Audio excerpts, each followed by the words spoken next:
Texte du bouddhisme ancien traduit directement du pali. Version audio d'accessibilité. Le grand récit du vacher, Mahagopalakasutam numéro 33. Ainsi ai-je entendu. En ce temps-là le Seigneur séjournait, près de Savatthi, dans le parc Anathapindika du bois Jeta. Là, le Seigneur s'adressa aux moines. Moines. Oui, Seigneur, lui répondirent les moines. Le Seigneur leur dit ceci. Quand un vacher est affligé de 11 défauts, moine, il est incapable de préserver son troupeau et de le faire prospérer. Quels défauts? Ce vacher ne connaît pas les apparences, il ne connaît pas ses animaux, est incapable de voir que des vaches se sont enfuies ou que des étrangères se sont mêlées au troupeau, il perd définitivement les premières et ne gagne pas les autres car leurs propriétaires viennent les chercher, son troupeau diminue et produit moins de lait, il n'est pas expert en marquage des animaux, il ne retire pas les œufs d'insectes, il ne couvre pas les blessures, qui suintent et contaminent d'autres bêtes, il ne procède pas à des fumigations, il ne connaît pas les gués, il ne sait pas quel gué est sûr et quel est dangereux, si les animaux risquent de s'y casser une patte, si le gué est trop profond, s'il y a des crocodiles ou d'autres prédateurs, il ne sait pas abreuver, il ne connaît pas les chemins, quel chemin est sûr, il pousse son troupeau sur un chemin dangereux, les vaches sont inquiètes à cause de l'odeur des fauves ou de la proximité de brigands, elles zigzaguent sans manger. Il n'est pas expert en pâturage, il traite sans rien laisser, pour les veaux, et n'honore pas assez les taureaux qui guident le troupeau en y jouant le rôle de père.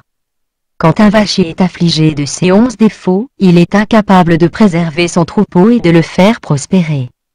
De même, moine, quand un moine présente 11 travers, il est incapable de croître dans ce Dhamma Vinaya, d'y prospérer et de s'y épanouir.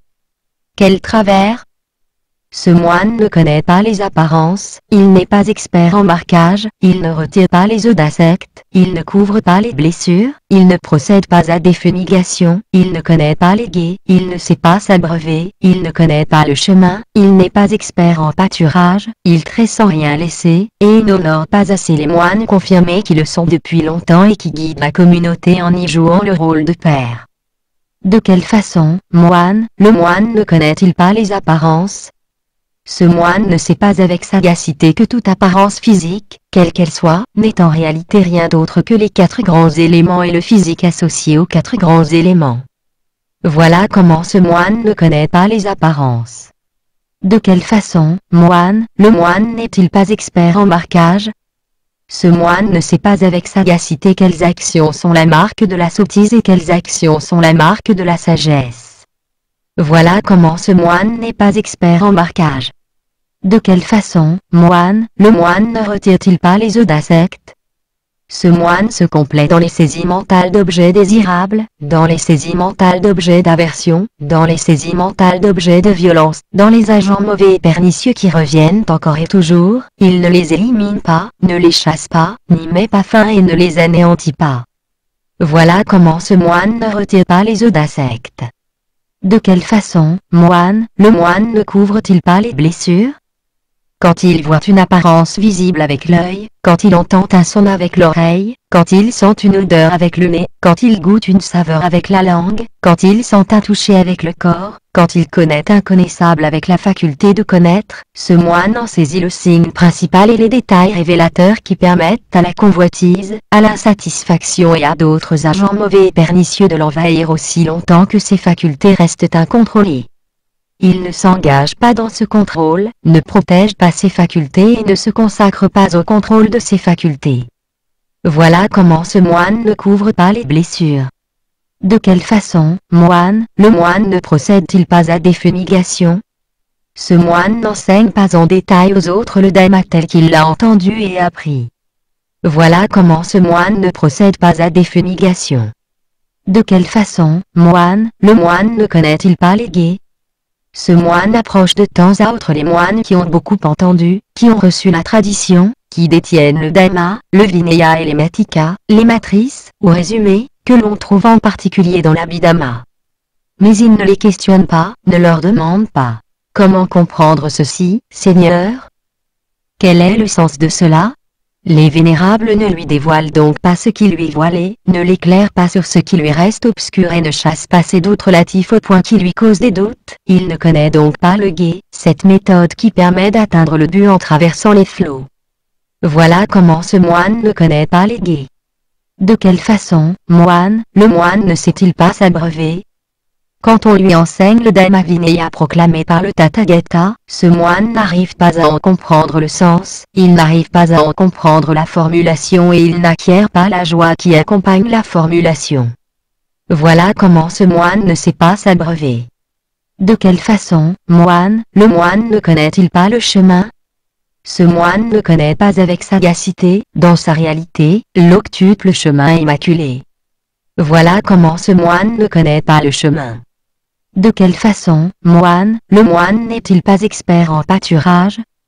Ce moine ne connaît pas avec sagacité, dans leur réalité, les 4 vigilances, satipatthana. Voilà comment ce moine n'est pas expert en pâturage. De quelle façon, moine, le moine traite-t-il sans rien laisser? Quand des maîtres de maison offrent avec confiance les équipements nécessaires, vêtements, nourriture, logement ou médicaments, ce moine les accepte sans connaître la mesure, il prend tout, même ce dont il n'a pas besoin. Voilà comment ce moine traite sans rien laisser. Et de quelle façon, moine, le moine n'honore-t-il pas assez les moines confirmés qui le sont depuis longtemps et qui guident la communauté en y jouant le rôle de père? Ce moine n'agit pas amicalement envers eux, ne parle pas d'eux amicalement ou ne pense pas à eux avec amitié, que ce soit ouvertement ou de façon cachée. Voilà comment ce moine n'honore pas assez les moines confirmés qui le sont depuis longtemps et qui guident la communauté en y jouant le rôle de père. Quand un moine présente ces 11 travers, il est incapable de croître dans ce Dhamma Vinaya, d'y prospérer et de s'y épanouir. Quant à l'inverse, moine, un vacher à 11 qualités, il peut préserver son troupeau et le faire prospérer. Quelles qualités? Ce vacher connaît les apparences, il est expert en marquage, il retire les œufs d'insectes, il couvre les blessures, il procède à des fumigations, il connaît les gués, il sait abreuver, il connaît les chemins, il est expert en pâturage, il traite en laissant quelque chose, et il honore beaucoup les taureaux qui guident le troupeau en y jouant le rôle de père. Quand un vacher a ces 11 qualités, il peut préserver son troupeau et le faire prospérer. De même, moine, quand un moine a 11 qualités, il peut croître dans ce Dhamma Vinaya, y prospérer et s'y épanouir. Quelles qualités? Ce moine connaît les apparences, il est expert en marquage, il retire les œufs d'insectes, il couvre les blessures, il procède à des fumigations, il connaît les gués, il sait s'abreuver, il connaît le chemin, il est expert en pâturage, il traite en laissant quelque chose, et il honore beaucoup les moines confirmés qui le sont depuis longtemps et qui guident la communauté en y jouant le rôle de père. De quelle façon, moine, le moine connaît-il les apparences? Ce moine sait avec sagacité que toute apparence physique, quelle qu'elle soit, n'est en réalité rien d'autre que les 4 grands éléments et le physique associé aux 4 grands éléments. Voilà comment ce moine connaît les apparences. De quelle façon, moine, le moine est-il expert en marquage? Ce moine sait avec sagacité quelles actions sont la marque de la sottise et quelles actions sont la marque de la sagesse. Voilà comment ce moine est expert en marquage. De quelle façon, moine, le moine retire-t-il les œufs d'insectes? Ce moine ne se complaît pas dans les saisies mentales d'objets désirables, dans les saisies mentales d'objets d'aversion, dans les saisies mentales d'objets de violence, dans les agents mauvais et pernicieux qui reviennent encore et toujours, il les élimine, les chasse, y met fin et les anéantit. Voilà comment ce moine retire les œufs d'insectes. De quelle façon, moine, le moine couvre-t-il les blessures? Quand il voit une apparence visible avec l'œil, quand il entend un son avec l'oreille, quand il sent une odeur avec le nez, quand il goûte une saveur avec la langue, quand il connaît un connaissable avec la faculté de connaître, ce moine n'en saisit pas le signe principal ni les détails révélateurs qui permettraient à la convoitise, à l'insatisfaction et à d'autres agents mauvais et pernicieux de l'envahir aussi longtemps que les facultés restent incontrôlées. Il s'engage dans ce contrôle, protège ses facultés et se consacre au contrôle de ses facultés. Voilà comment ce moine couvre les blessures. De quelle façon, moine, le moine procède-t-il à des fumigations?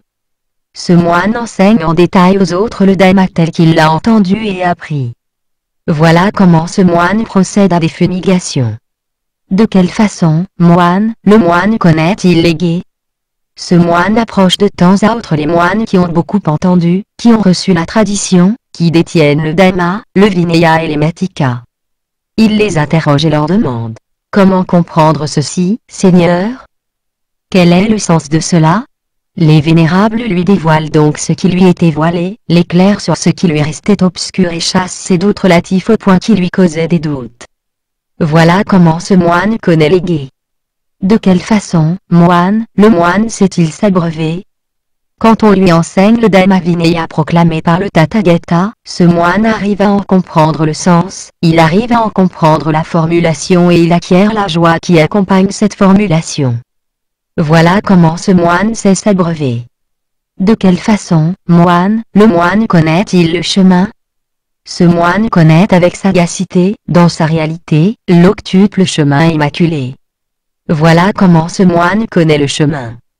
De quelle façon, le moine est-il expert en pâturage? Ce moine connaît avec sagacité, dans leur réalité, les 4 vigilances. Voilà comment il est expert en pâturage. De quelle façon, le moine traite-t-il en laissant quelque chose? Quand des maîtres de maison offrent avec confiance les équipements nécessaires, vêtements, nourriture, logements ou médicaments, ce moine sait dans quelle mesure il peut les accepter. Voilà comment ce moine traite en laissant quelque chose. Et de quelle façon, le moine honore-t-il beaucoup les moines confirmés qui le sont depuis longtemps et qui guident la communauté en y jouant le rôle de père? Ce moine agit amicalement envers eux, parle d'eux amicalement et pense amicalement à eux, que ce soit ouvertement ou de façon cachée. Voilà comment ce moine honore beaucoup les moines confirmés qui le sont depuis longtemps et qui guident la communauté en y jouant le rôle de père. Quand un moine a ces 11 qualités, il peut croître dans ce Dhamma Vinaya, y prospérer et s'y épanouir. Ainsi parla le Seigneur. Les moines furent satisfaits des paroles du Seigneur et ils s'en réjouirent. Note du traducteur. Quand un animal est blessé, des mouches noires viennent pondre dans les blessures. Si le vacher ne retire pas les œufs, les blessures s'agrandissent, les insectes entrent dans le ventre de la bête, laquelle s'affaiblit, mange et boit moins, fournit moins de lait et peut même en mourir. À la saison des pluies, il faut faire des fumigations la nuit dans les enclos pour écarter les insectes. Sinon, les bêtes ne peuvent dormir la nuit et se reposent le jour au lieu de brouter et de prospérer. Quand il amène le troupeau au bord d'une rivière ou d'une mare, les bêtes les plus fortes entrent dans l'eau et boivent de l'eau claire autant qu'elles veulent, mais les autres restent près du bord et boivent de l'eau boiseuse ou ne boivent rien. Par la suite, celles qui n'ont pas assez bu n'ont pas d'appétit et fournissent moins de lait. Traduction. Christian Maes. Réalisation vidéotexte. Les connaisseurs du monde.